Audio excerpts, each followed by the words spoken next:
ఎలకతుర్తి మండలంలో 27న జరిగే BRS party రజతోత్సవ సభను విజయవంతం చేయాలని హుస్నాబాద్ పట్టణ ముఖ్య కార్యకర్తల సన్నాహక సమావేశంలో మాజీ ఎమ్మెల్యే వడతల సతీష్ కుమార్ పాల్గొన్నారు. ఈ సమావేశంలో మాజీ ప్రజాప్రతినిధులు కార్యకర్తలకు సభపై దిశానిర్దేశం చేసి పట్టణం నుంచి కేసీఆర్ సభకు అధిక సంఖ్యలో జనాన్ని తీసుకురావాలని కోరారు.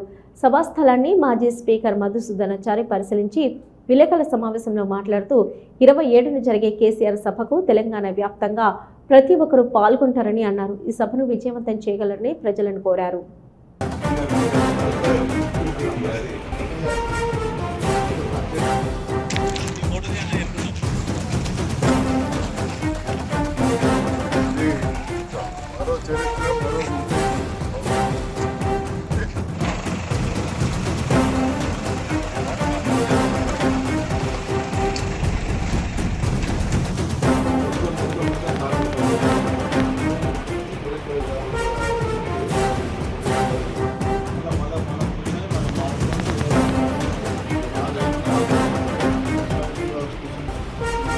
దయచేసి ఉద్యమ కాలంలో స్పందించినటువంటి ప్రతి గొంతు పెగలాలి.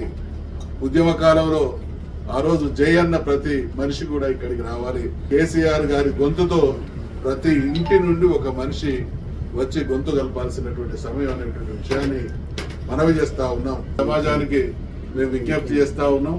మరొక్కసారి మన ప్రాంత, మన రాష్ట్ర, మన ప్రజల ప్రయోజనాలను ఆశిస్తూ ఈ రజతోత్సవ సభ జరుగుతున్నది కాబట్టి ఈ సభకు ప్రతి ఒక్కరు, ప్రతి ఇంటి నుండి ఒక్కరుగా హాజరై తెలంగాణ శక్తి ఏంటి, తెలంగాణ ప్రజలు అన్యాయం, అవమానం జరిగినప్పుడు ఎటువంటి శక్తిగా రూపాంతరం చెందుతారు అనేది చూపించుకోవాల్సినటువంటి సమయం కాబట్టి మన నాయకుడైనటువంటి, మన 10 సంవత్సరాల ముఖ్యమంత్రిగా పనిచేసినటువంటి మన నాయకుడు, ఈ పార్టీ వ్యవస్థాపక అధ్యక్షులైనటువంటి కేసీఆర్ గారు 16 మాసాలు మౌనాన్ని వహించారు.